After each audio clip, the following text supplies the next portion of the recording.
tumayong balahibo ko nun, sir, noong panahon na nakita ko, naku, andyan yata si VP Sara, andyan si Bongo nakapasok na. Ang penalty nito ay 4 na taon nata na kulong. Who gave you the order? I take my orders from the Chief of the Philippine National Police. So, Chief PNP. Ang ano po namin is really to assist ang PCTC po. Kaya nga. Oh, PCTC, did you or did you not give the order to General Marbil? No. No. So, General Marbil, are you lying? General Torre, may violation ho ba sa arrest ni former President Duterte? No, sir. Any person arrested or detained or to shall be allowed visits by or conference with any member of the immediate family or any medical doctor or priest, minister chosen by him. I saw the video, sir. President Duterte was asking for his own doctors. Sir, we have substantial doctor. Ang sabi kasi dito, his choice, hindi nyo choice. I saw the video wherein you're saying 2-star, ako na nagdedesisyon, I will not allow VP Sara in. Tama? Yes, sir. Hindi ba siya anak? Nung nakita ko tong batas na to, nakalagay, pag anak, you cannot stop them. Ang penalty nito ay 4 na taon nata na kulong. Bawal na pigilan yung anak na bubisita. So, it's your call to violate the law. Yung doctors ho ba ni President Duterte certified him fit to travel? It's not part of the procedure for his private doctors for that to do that, sir. It will be the government doctors who will be No, taking that's not that, sir. true, sir. Ang nakalagay ho dito sa batas, it can be his doctors.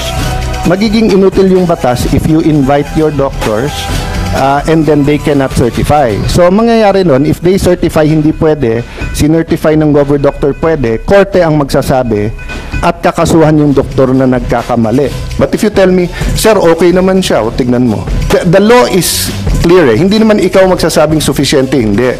But you're supposed to allow all of his doctors in right away and you're supposed to allow his family members there and not deny them.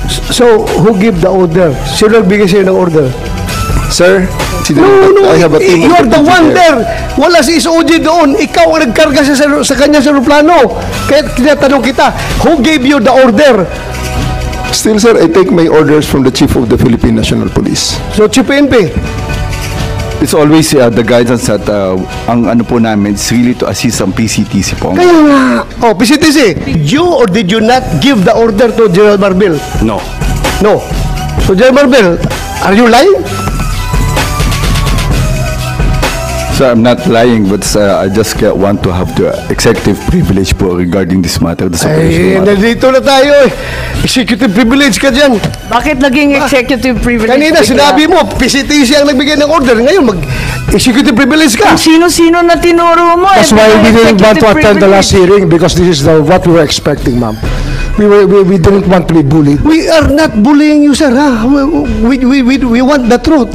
Secretary Remulla, I recall that General Torre, nagbigay siya ng interview na sinabi niya, bigyan lang ako ng eroplano. Ako nang bahala dyan. Arrest him and bring him to the Hague. Yun na. Simple as that.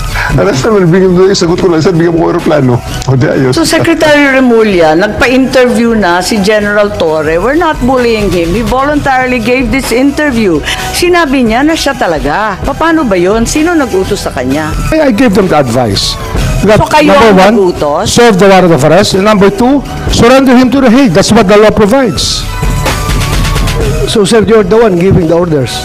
Well, in some ways, because I gave them the legal basis for all the actions that happened.